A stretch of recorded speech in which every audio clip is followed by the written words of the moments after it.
Hello, listeners. Welcome to another special episode of Cognitive Dissidence. As usual, I'm your host. I'm Jacob Shapiro. I'm the Director of Geopolitical Analysis at Cognitive Investments. If you are listening to this on the Perch Pod channel, a reminder, we are only going to be posting on the Perch Pod channel through the end of August. You need to go sign up for the Cognitive Dissidence podcast if you want access to our podcast after August, and if you want access to all the extra episodes that we're doing. So I'm doing a weekly chat with Rob Larity on geopolitics and markets. We're going to start doing some deep dive, long form narrative podcasts as well, and then these expert conversations that you've become used to. If you're listening to us on Cognitive Dissidence, just one small request from you, please leave a rating or a review of this podcast. It helps us immensely. I really appreciate Dr. Jacek Bartosiak, who is the Chief Executive Officer and founder of Strategy and Future, for joining us on a last-minute invite on the podcast. He's the author of a number of best-selling books in Poland about geopolitics. He is, to my mind, really the top geopolitical strategist in Poland. I really appreciate him making time for this. We're publishing this on Monday.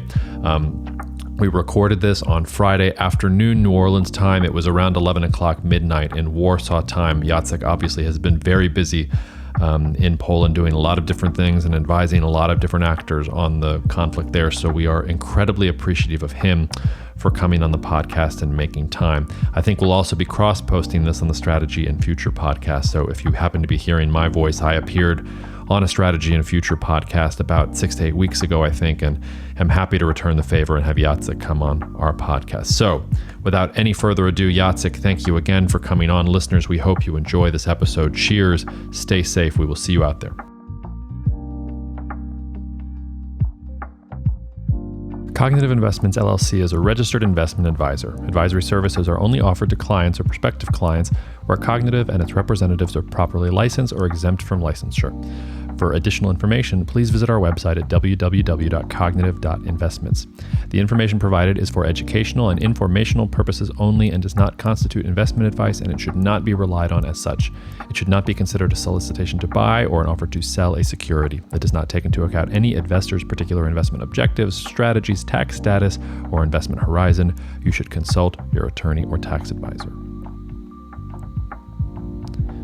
The views expressed in this commentary are subject to change based on market and other conditions. This podcast may contain certain statements that may be deemed forward-looking statements. Please note that any such statements are not guarantees of any future performance, and actual results or developments may differ materially from those projected. Any projections, market outlooks, or estimates are based upon certain assumptions and should not be construed as indicative of actual events that will occur.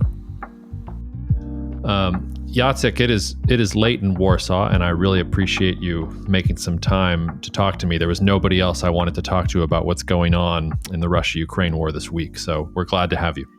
Yeah, thank you for having me. And just to be even more precise, it's Friday evening, so I feel like we are having a beer or something and discuss those things. It's a very warm evening in June. Junes in Warsaw and Poland are really great, the best moments of an entire year, which sometimes is really demanding, so to speak. So it's, that's the best moment, the best timing to talk to you. Okay, well, great.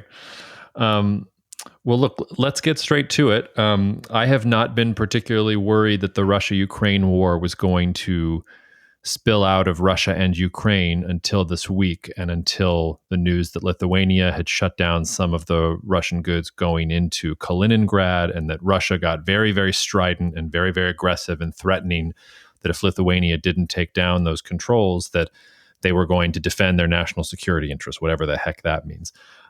So I guess the first thing I wanted to ask you is, what do you think of the Kaliningrad situation? Do you think this is a potential escalatory moment where this goes beyond Ukraine and into NATO? Is Russia picking a rhetorical fight that it knows it can't win? How are you reacting immediately to what's going on with the Kaliningrad situation? Yeah, before I move into this territory, I like to mention to you and to your audience that I was afraid about spillover effect quite early in the war. There was one moment when President Biden came over to Warsaw. He gave a speech on the main square near the Royal Palace in Warsaw. I was there listening to him, standing like 30 meters from him. And I was a little bit disappointed because he didn't convey the proper strategic signaling that the stakes are equal between the United States and Poland, which seems, of course, natural that they are not equal.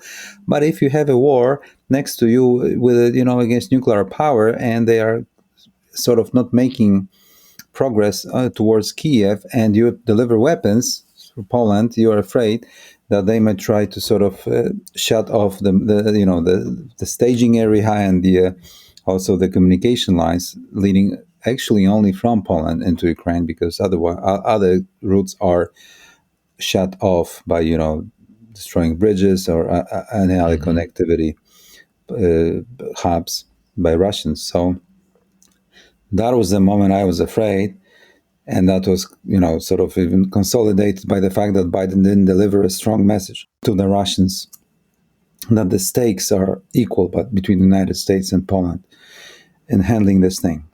That was my assessment. But apparently I was wrong, because nothing happened. So I don't know whether I should I should say my opinion about the current situation, but I'll do my best. Well, hold on. I just want to say it's not exactly clear that you were wrong yet. I think we still have some time before it appears if you were wrong or not. So true. Yeah. So this is potentially this thing with the transit through Lithuania is a potentially escalatory thing. First of all, in a broader context, the Russians in the Kaliningrad are running out of the energy resources and maybe other commodities. The situation is very volatile in Kaliningrad. For English speakers, for the global audience, Kaliningrad is an enclave squeezed between Lithuania and Poland on the Baltic coast. And it's like a fortress, but without the strategic depth that threatens Poland and Lithuania at the same time. But if it's not resourced properly, it's a trap for the Russian forces and the actually Russian state. So the Russians' concern is delivering supplies to the Kaliningrad, and the Lithuanians cut it off. There was, as always, this fog of war, because we are at war. Functionally, we are at war here. The Intermarium countries are at war with Russia. We deliver heavy weapons in really great numbers to Ukrainians. There is a practical alliance of the Intermarium countries to stop Russians. So this might be escalatory. And I don't share your sort of suggested or at least implied optimism. At least this is what I was reading from your words, that, Russia couldn't, go against NATO, couldn't sort of probe NATO. I think that the Russians' game is all about changing their security architecture. And what unfolded in the context of war in Ukraine showed the fracture of NATO.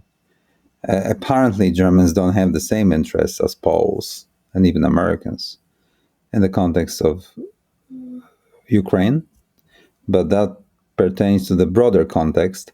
What is Russia for Europe? This is the most important questions of the current times. What is Russia for Europe? For Poles and Lithuanians, Russia should be out of the European system. For Germans, it should be within the European system, because this is a lever of power that Germany is accumulating, in terms of the balancing and energy, and also great Eurasian game that I think continental Europeans began to play a little bit, or at least began to flirt with this idea when they were seeing the relative decline of the United States over the last couple of years. And this is all important if you try to answer the question about Kaliningrad. So this might be a good excuse to do some action against Lithuanians, especially, that would not trigger Article 5 at all, because, nobody wants to have a war with Russia. Plus, there were some sort of at least alleged humanitarian reasons to do this action, because those, horrible Lithuanians didn't let them through. So, you can build up a story that would be a good excuse not to trigger Article 5 and fracture the undermine solidarity under the NATO treaty. And this is a great risk. This is a great risk for Poland and NATO eastern flank countries. If you ask me about what Poles would do and how they should approach the Kaliningrad thing, is I think that increasingly there is a feeling in Warsaw that in case we have war with Russia, the Poles should really field capabilities of fire maneuver into Kaliningrad, also forward positions in Lithuania to offensively flank any movement out of the Kaliningrad from Lithuania into Kaliningrad, from the town of Mariupol, perfect tank terrain. And maybe Poles should be forward deployed into Lithuania to threaten this movement. And also that there should be, contingency planning to seize Kaliningrad in case there is a major war, like war at the scale of Russia against Ukraine, to sort of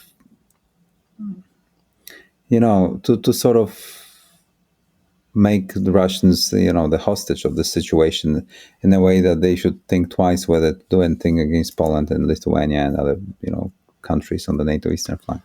We can go into operational details, but this is important to understand, and that would change the strategic culture of Poland and strategic restraint of the last 30 years. Yeah, that we exercised. We're 8.5 minutes in, and Jacek, we already need more than one beer for the heaviness of the conversation. Don't. You shouldn't apologize at all. I'm just saying I'm glad it's Friday night, and I'm glad that we're able to kick back a little bit. I wanted to ask you, because there's some things I want to pick at in what you said, but the first thing I want to ask you to define for my listeners, because a lot of the listeners here are not going to know the terrain particularly well. I thought you just might also make this a little bit more real for the listeners by explaining to them a little bit about, you sort of alluded to it with the perfect tank terrain, but tell us about the Suwałki Gap. Tell us why Politico has called this the most dangerous place in the world. Tell us why this particular set of terrain around Kaliningrad is so critical and has the capability to create the kind of existential issues that you're tracing out here. Yeah, if we are, in agreement with this sort of the opinion that wars break out because of miscalculations and misjudgments, meaning that they are, sort of initiated by strategic blunders. Unfortunately, Suwałki Gap and the terrain around Kaliningrad and what Kaliningrad creates in terms of strategic dilemmas is a perfect example of this horrible sort of development, occurring without any intention. The first reason you mentioned, the Kaliningrad is an land island, that, you need to deliver supplies to Kaliningrad. Of course, you can do it via sea, but basically right now, Russians can't control the Baltic Sea, so they are vulnerable. They might think we could sink them. So the Russians are very much concerned. So this already ups the game. The second thing is that because there is civilian population in Kaliningrad and they need resources, if they are cut off resources, so there is a huge room for playing the game, diplomatic game of ambiguity. Who is at fault here that those poor people of the Kaliningrad can get supplies because Lithuanians and Poles are blockading the access? So the Russians may demand the exterritorial route, the exterritorial highway leading to it, access to it. Yeah. And because of this humanitarian aspect, there might be a conviction in the Western European countries that the Russians should be appeased somewhat, okay? And there shouldn't be too much fuss about it. And for sure, there should be a war over that. And that already breaks solidarity under Article 5. And let alone if Russians made any move, like, paratroopers or quick action into Kaliningrad through Lithuania or through Suwałki Gap. I'll explain in a minute what exactly this Suwałki Gap means. Mm-hmm. Then, and they may do some fait accompli, showing that they are the masters of the security issues, security architecture in this part of the world, but without triggering Article 5, solidarity. It takes time to have solidarity, political, military assets. It's not so easy to trigger Article 5 against a nuclear power like Russia, especially if, you can always say, that was not a big thing, like, 2 companies of paratroopers. Let's not make a noise about it. We Germans, and judging how the Germans are behaving towards the issues of Ukraine, I'm telling you, here in the Intermarium countries, nobody believes the Germans anymore. And I think the EU will have hard time after the war of substantiating its existence, because for the countries here, the war in Ukraine is of the most vital interest, most vital issue for us. Can I stop and ask you? I mean, the Germans. One of the reasons the Germans are such weenies is because they don't have a military, and they don't have a military because there would be other problems. Maybe in the Intermarium countries if Germany didn't have a military. I wonder though, is what you're saying, does that also apply to France? Because France is the one with the military, it seems to me here, and is the one that could actually make a difference. Are you really saying that you don't think any of Western Europe would respond if Russia did something like this? Here in Central Eastern Europe, we don't believe that France has any substantial capabilities to project substantial power into this part of the world against Russia. Not to mention that they wouldn't have too much of the interest to do so. It's a real war here, and France don't have land army that can face it, especially and sustain it for a long period of time against a great power. I think it's a fake proposition. So incredible. I mean, there is no credibility if you take a look at the capabilities. Yeah. And this is a very sober assessment, and that also adds to the anxiety about the NATO as a sort of a solid alliance in that respect. And all those calls by Macron and Scholz, and all those meetings and all these appeals to have some sort of a truce doesn't add credibility at all, because the Intermarium countries want to finish Russians. We want to win this war. Okay, we don't want to have any truce. We want to win. We want the Ukrainians to win. We want to finish the Russian imperial project for good. And we are, in this time around, it's not just lip service, because Poles are delivering really big stuff, big ticket to Ukrainians. We keep them going. Actually, we keep them going. What are your feelings about the prospect for victory? Do you think that's realistic? And here kicks in the question how we define victory. And whether you mean the military victory, or, as we call in Polish, in the Polish strategic culture, it's not enough to even win militarily. You also need to win the peace, and that's even more difficult in this particular case. And also militarily, it's increasingly more difficult. So there would need to be a few requirements met by the Ukrainians, a few conditions fulfilled for the for the Ukrainians to be capable of winning. But in terms maybe politically and strategically, the Russians have not already succeeded, but still they can maintain the great power status and influence on the security in Europe, and that was the main objective of the war. And we need to deprive them of this objective, simply, by proving that they are not a great power and they are not a great military, so they cannot influence security architecture in Europe. It's a zero-sum game. It's very easy. And it's very simple. Not easy. It's very simple, but not easy. So that's what it looks like, even if it looks grim. And Germans and French are shocked that the Intermarium countries are looking at this through this angles, through these lens. Plus, they dare to deliver weapons to make it happen. This is like a Boston Tea Party multiplied by 10.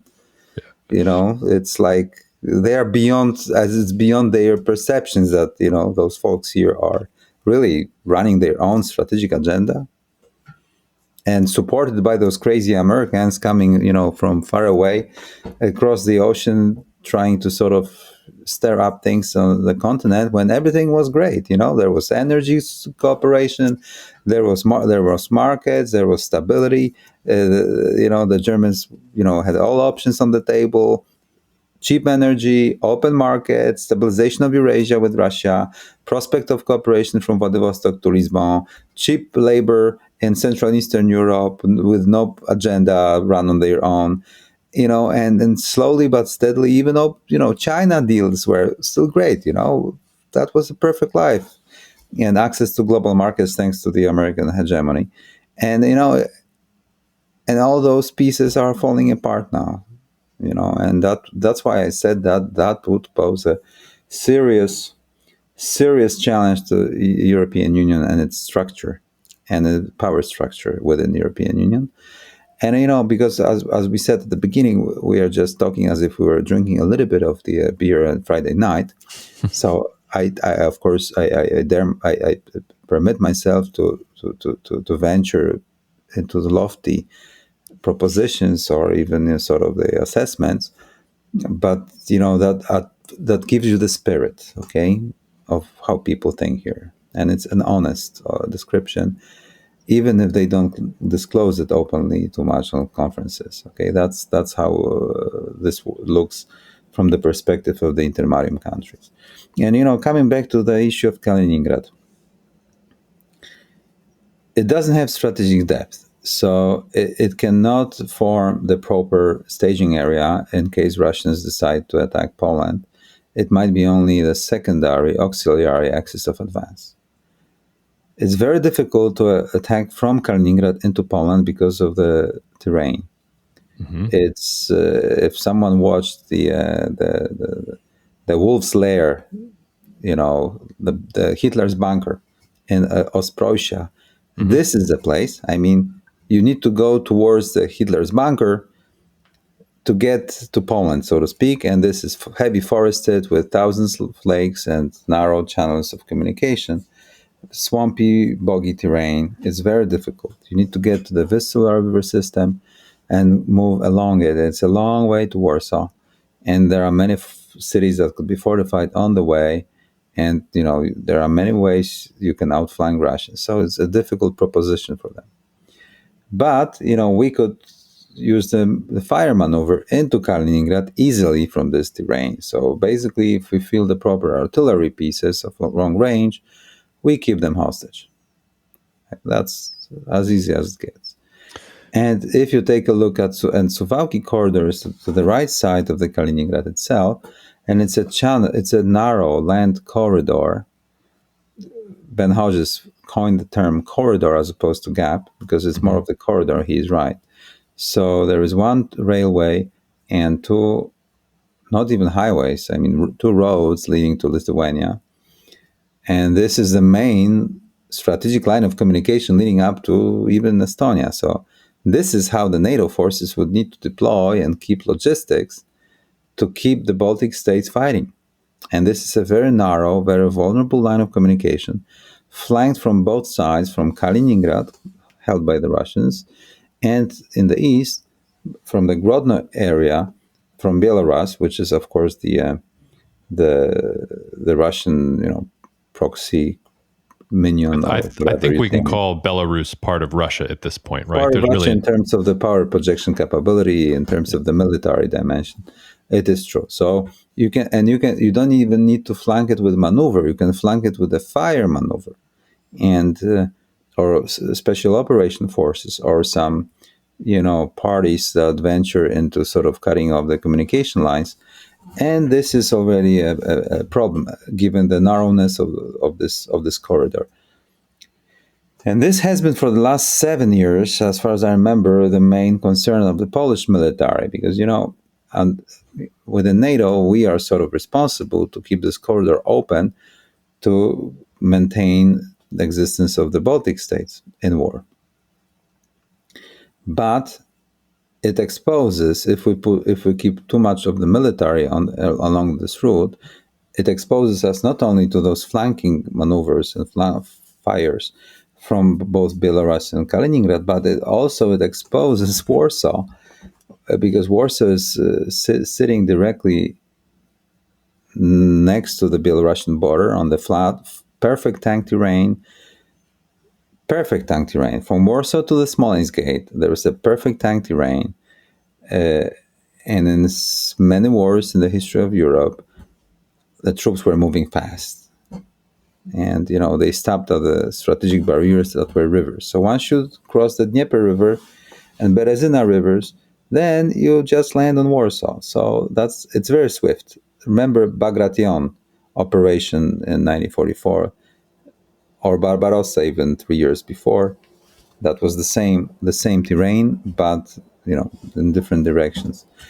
So we were afraid since the NATO Warsaw Summit, and it was in 2015, that we would be very much exposed, and that's why the Russians formed the First Guards Army in the Smolensk Gate to have this pinning effect. Like, remember Schwarzkopf left Hook during the Desert Storm? Mm-hmm. So, the Russians started forming this First Guards Army to pin us down in defense of Warsaw and forget about helping keep the Suwałki Corridor open. And that created strategic dilemmas for us and operational dilemmas, because we don't have like 3 million strong military, and we have so many divisions. So we had to divide forces and focus our attention on our capital. And that created also the dilemma within NATO: who's gonna be responsible for keeping this, line of life open? Because Poles are scared about their capital city, and that put a lot of pressure on Americans, because Poles requested that the American tank corps should only be in Europe, mm-hmm. stationed east of Warsaw and keep Warsaw protected from First Guards Army. And remember those negotiations for Trump thing and stuff. Remember all these things. So it was all about solving this operational and strategic dilemma for Poland,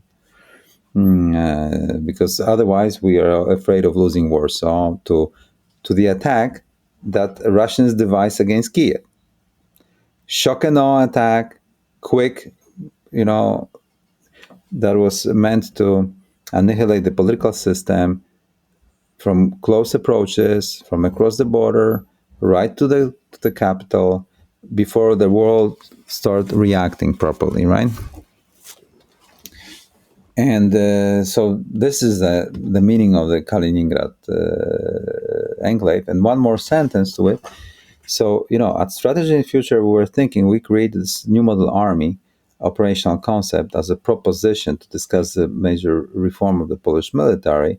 And we were sort of thinking that if we put some maneuver brigades, tank brigades, in western Lithuania, close to the town of Mariampol, in a perfect tank terrain, we would be pinning down the Russians, because they would be scared to move out of the Kaliningrad, because otherwise we would physically move in with this tank brigade from Mariampol, at the same time keeping them at bay with our fire maneuver.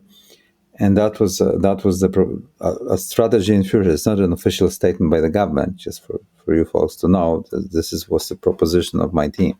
Mm-hmm. And that would change the game. And I still think this was a very savvy proposition at that time. Well, it also raises the question, though. So what is going to happen next? Have you seen any evidence that the Russians are gearing up to make an offensive move? Or is what you're saying that you think Poland should go ahead and make a preemptive move so that Russia doesn't even have the option? Where do you think we go from here when it comes to... Just to clarify, I bet, and I'm sure, I'm confident that Poles will not make any preemptive move at all. Because we are within NATO alliance. We believe in NATO. Maybe sometimes we overly believe in NATO. For sure, that would put, if we do any such a preemptive action, I think that would unleash hell against Article 5. And also that would undermine this, sort of alliance with the United States that wants to control the escalation process in the NATO eastern flank. Plus, I think Polish military at the moment is not mentally capable of doing it after 30 years of strategic restraint, but we are moving, we are transitioning. I mean, this is major. Sometimes in life, your mentality is transitioning, right? So this is what we're witnessing now in Poland. Big time, by the way. It's a great moment to be a strategist during those times, actually. It's like, undusting old books of the old strategy, of the old state, of the old Commonwealth, our old commanders from the 16th and 17th centuries, reading them again and again, the same places. This is really remarkable, remarkable after this slumber, after this strategic nap. It's really a remarkable thing. And so we are waking up. We have GDP. We have money to field force. So, and there is a consent among the society that we will field it. So the major debate is what it means to field a modern force and what a modern force means, and that's a major debate between the new school that I represent, that's strategy in the future, because we believe that the battlefield has evolved, and we need to move along it. And the old school. So I'm in the middle of a major fight here in Poland over which way to go. But that's another topic. So this Kaliningrad thing is this potentially highly escalatory thing and politically very dangerous thing for sustaining the cohesion of NATO. So Poles will not make any preemptive move, but the Russians may exploit. And I even am more, not confident, but quite, I'm not afraid too much about an escalation soon. But I think that if the Ukrainians do not win the war, there would be only a передышка, a resting period of time. In Russian, it's called передышка. I think Lenin coined this term, as far as I remember. And after this resting period of time, the Russians will move again. Maybe not, big-scale land warfare as against Ukraine, because it will be against NATO, but so something below the threshold of Article 5. Some raids, some terror even, some strike reconnaissance complex strikes that would still be, veiled, that's a word in English, yeah. Veiled in this sort of the mystery of diplomatic, humanitarian, game disputes, some excuses, some sort of even provocations that crazy Poles did something, so that there will be an ambiguity and nobody would know. It will be a blurred picture, and still the Russians would position themselves and demonstrate themselves as a key actor in the security architecture in Europe. So they might initiate the destabilization campaign all along the eastern frontier, because they didn't get what they wanted in the ultimatum that Lavrov provided in December 2021. That I want you to acknowledge that we are a great power, and we will be deciding on the key decisions of Central and Eastern Europeans. And NATO infrastructure must move west of the Oder River, and all other things are on the table with us to discuss. So, this war in Ukraine is also the war about the Polish independence. And Lithuanian, and even more, Lithuanians and Estonians and Latvians. It will also decide the future of Belarus. It will also decide the future of Romania and Moldova, maybe Georgia, and it will decide the future of Russia. Major wars in the Intermarium tend to decide the fates of all nations of the Intermarium. Usually it was Poland and Russia that were, waging this war. And who was winning was deciding the fate of the nations of the Intermarium. We won in the 1920. They won during the Second World War. We were winning 15 times. They were winning 4 times. But of course, 4 times they were winning big time and, in the modern times. So that's why we were partitioned. But still, it was not so that they were winning all the time. And this time, it seemed at the beginning that Ukrainians might be winning. And this time, our brethren in Ukraine might be winning. And, Jacob, a miracle happened. once we saw that they defended the Kiev, so all stories of the old Intermarium, old Commonwealth, resurfaced in Poland. Polish president went to Kiev, had a speech in the parliament. President Zelensky,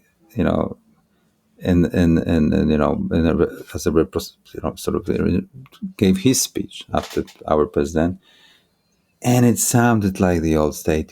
Just that was something. If you live here, you speak Polish, Ukrainian. You live in the neighborhood, you understand each other. It sounded like the old old unity after so many centuries is reappearing, and we really keep them alive in war. So, and there is a consensus in Poland across the nation to keep them alive. And we also took a few million refugees, and they are not in the refugee camps, Jacob. They are in our houses and apartments. You will not find any refugee camps at the border. No humanitarian crisis. They are living in our apartments. I was joking with a friend of mine, with my associate at Strategy in the Future. He called me once, a month ago. Jacek, I need to speak quietly, but I think I'm the only one, from all I know, that I didn't take any Ukrainians home. and I said, how I feel, do you think I'm bad? And I said, so I'm the second one. But let's stay quiet, okay? So this is sort of the mood here. And again, pardon me for this, sort of informal mood, but that's a feeling. And I'll give you an example. All Ukrainian citizens were given the full access to all services that Polish citizens have in health, in hospitals, in social benefits. If you have a kid in Poland, you get special benefits. All Ukrainians got it automatically. Okay, a few 100,000 Ukrainian kids went to Polish schools overnight. Okay, I have daughters, so suddenly in their classrooms, the Ukrainian kids appeared, and again, as a sign of sort of the new unity. President Zelensky also announced in the parliament that all Polish citizens are, also allowed to use Ukrainian health service and all public services as Ukrainian citizens. So, and even the president of Poland more than a month ago, during a formal speech at the Royal Castle, said that maybe we will see the days when there will be no border between Poland and Ukraine. So who knows what's going to happen after this war in terms of the military alliance. The security architecture has changed. The security dilemmas have really become very acute here. One more thing, Poland has started a major reform of the military, and apart from the organizational aspect of it, our MOD went on this shopping spree. Okay. So he took a, checkbook. Yeah, that's what we say in English. Mm-hmm. Yeah. Or a credit card, and is roaming around the world buying everything. Yeah. South Korea. I don't know that like in another generation the word checkbook will mean anything to Gen Z and all these other young kids. But for now, yes, we can call it a checkbook. Yeah. So South Korea, here we go. Tanks from South Korea, here we go. Tanks from US, here we go. Aircraft from South Korea, here we go. You name it, okay? And because we have money, so we're going to feel the force. The question, of course, is whether this is going to be a well-organized force, against the proper enemy, properly defined enemy in proper terrain and in proper warfare. That's another story. But that requires a strategy culture, and we at Strategy in Future, as I said, we're at the forefront of this major debate in Poland underway. Can I ask, you said this sort of half jokingly, but I almost want to ask you about it. I mean, you've talked about the Polish people taking Ukrainians into their homes. why not? I mean, this would sort of defeat the purpose of maintaining Ukrainian sovereignty and independence, but why not welcome Ukraine into Poland in some kind of national union and get Ukraine into NATO through the back door and declare Article 5 that way? I mean, I'm sort of saying that as half of a joke, but I mean, is that something that Poland might consider? I mean, Poland is the country that knows better than anybody else what it's like to be carved up by Russia in a series of wars like this. Yeah, I know, but this is completely beyond not only imagination, but beyond any possibility. Poland will do nothing to limit sovereignty or infringe on territory of Ukraine. This is in current times, according to our grand strategy.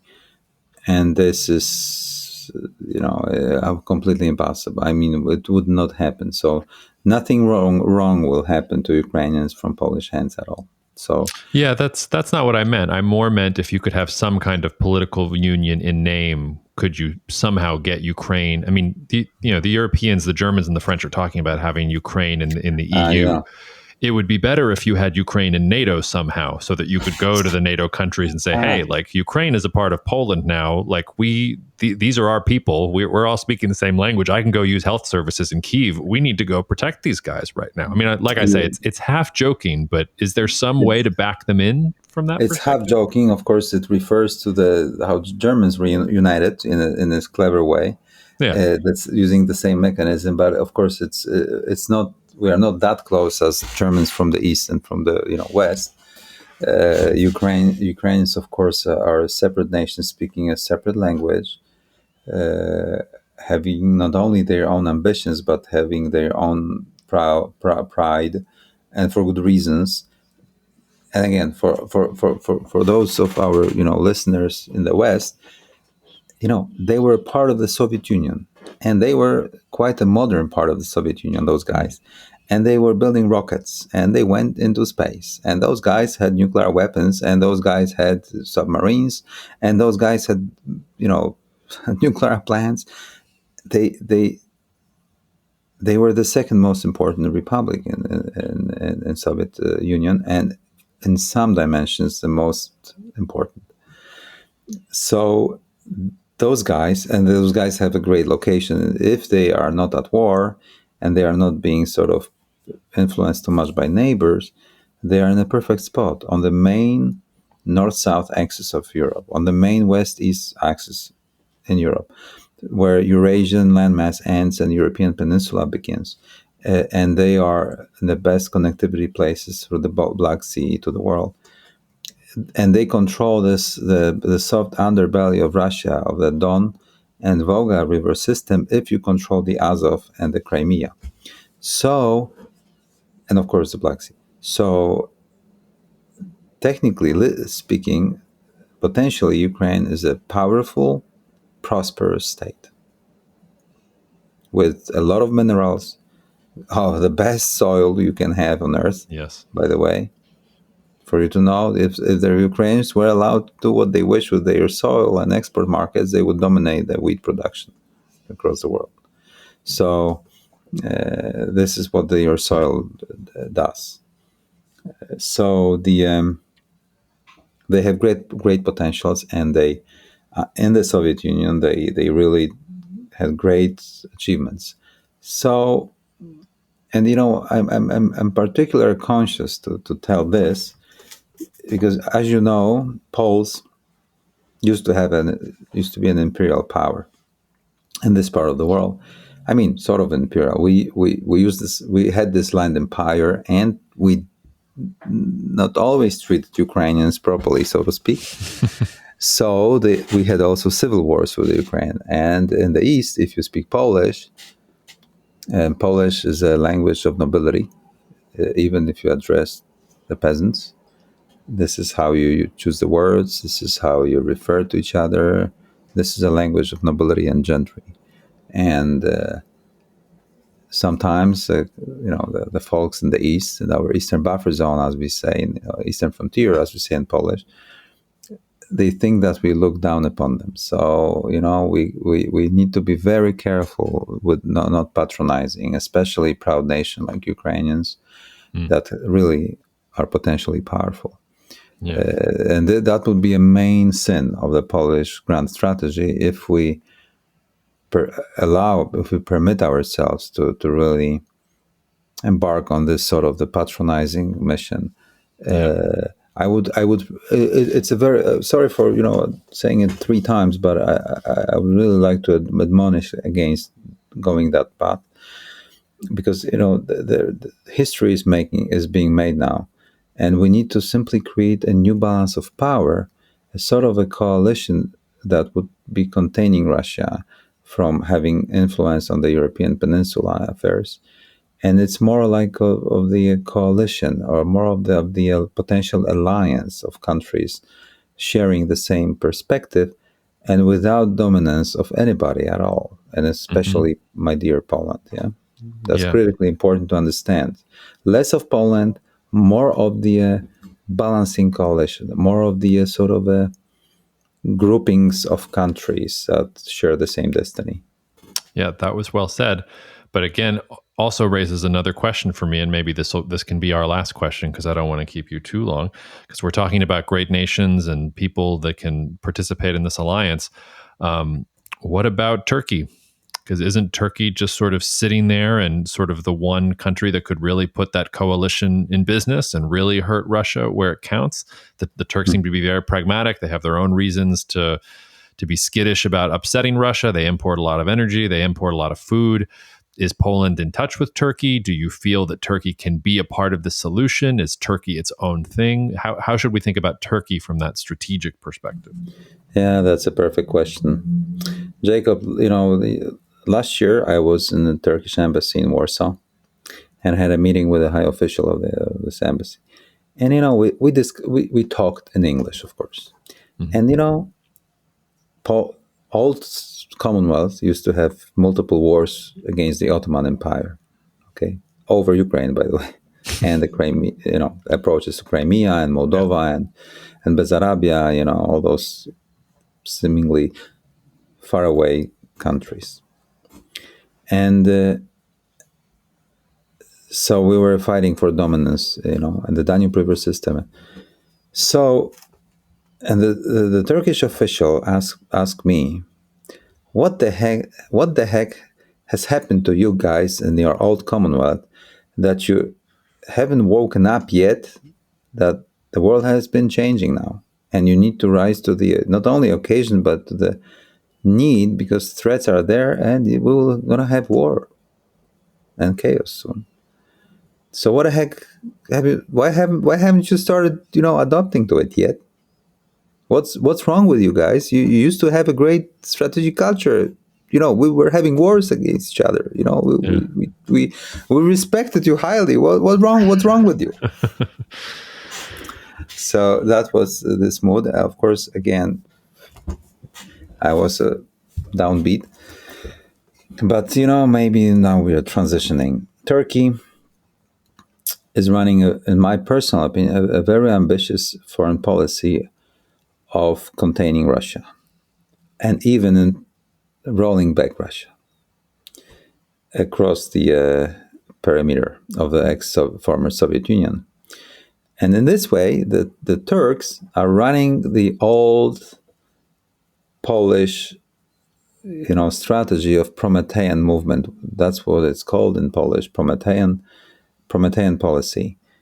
So our grand strategy was about ripping the Russia off along the stitches of the nations at periphery of the Russian Empire, and this is what the Turks are doing.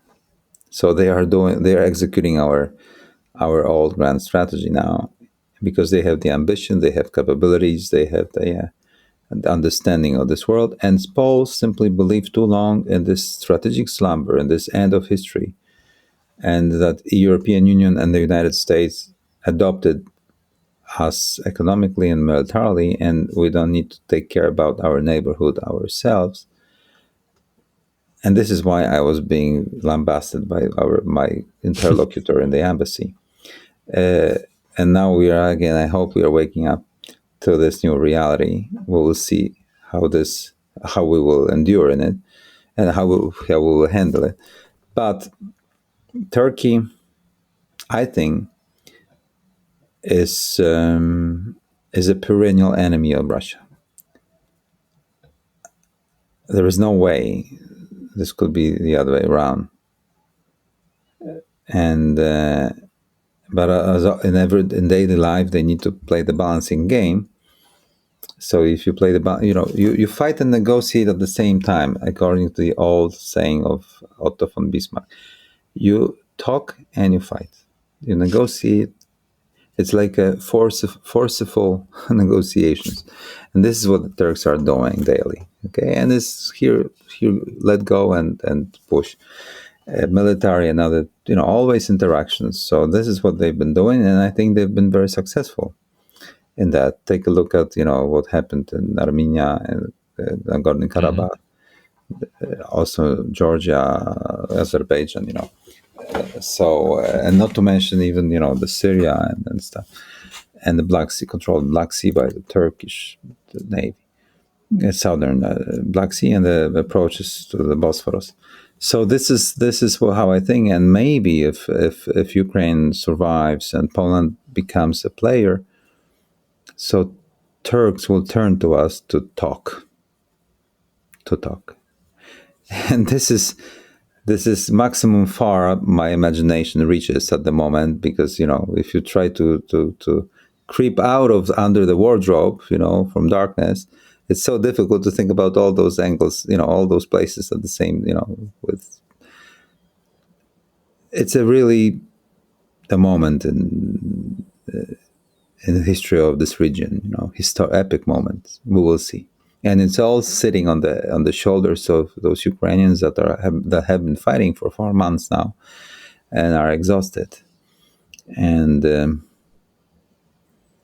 we will see how it will play out. Are you optimistic? No, I think I understand that at the moment you are compelling me to give you the answer, and I cannot be ambiguous, right, Jacob? Well, you can do whatever you want. It's a free country, as we say. Yeah. Okay, I'll tell you. I think my gut feeling is that we have just entered the new Napoleonic era. The era that started with the French Revolution and ended with the Treaty of Vienna, where there was no set of rules of the road, how you deal with on the European peninsula, and this is happening now across Eurasia. Great powers can't agree on what principles things operate, and this is just the beginning. Trade, blockades, sanctions, strategic flows, other things, commodities. You see what's going on.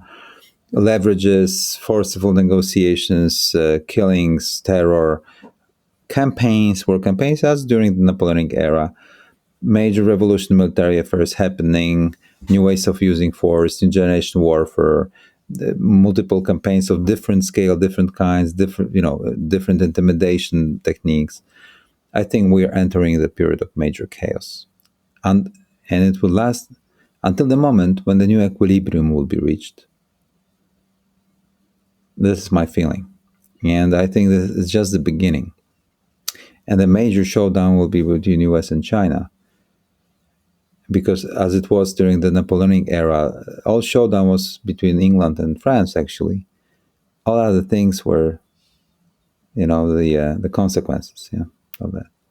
Yeah. So, and the same is between China and the US now. And war in Ukraine also is just a symptom of this competition, actually, and the shockwave of the major structural pressure across Eurasia. And Poland is a front state. At the edges of the world, NATO, at the edges of the European Union, at the edges of the world ocean influence, at the edges of the US sea power. We'll see what's going to happen. All right. Jacek, thank you so much for staying up late with us. I really appreciate it. I hope you'll come back on. We'll probably post this on Strategy in future too. We'll pick up where we left off next time with the U.S.-China strategic competition. In the meantime, have another beer or some rest or both at the same time. We should take Otto von Bismarck and say you should drink and sleep at the same time. I don't know. Cool. Thanks, Hans. I hope to see you soon. I really enjoyed it. Thanks. Thank you so much for listening to the Cognitive Dissidence podcast, brought to you by Cognitive Investments. If you are interested in learning more about cognitive investments, you can check us out online at cognitive.investments. That's cognitive.investments. You can also write to me directly if you want at jacob@cognitive.investments. Cheers, and we'll see you out there. The views expressed in this commentary are subject to change based on market and other conditions. This podcast may contain certain statements that may be deemed forward-looking statements. Please note that any such statements are not guarantees of any future performance, and actual results or developments may differ materially from those projected. Any projections, market outlooks, or estimates are based upon certain assumptions and should not be construed as indicative of actual events that will occur.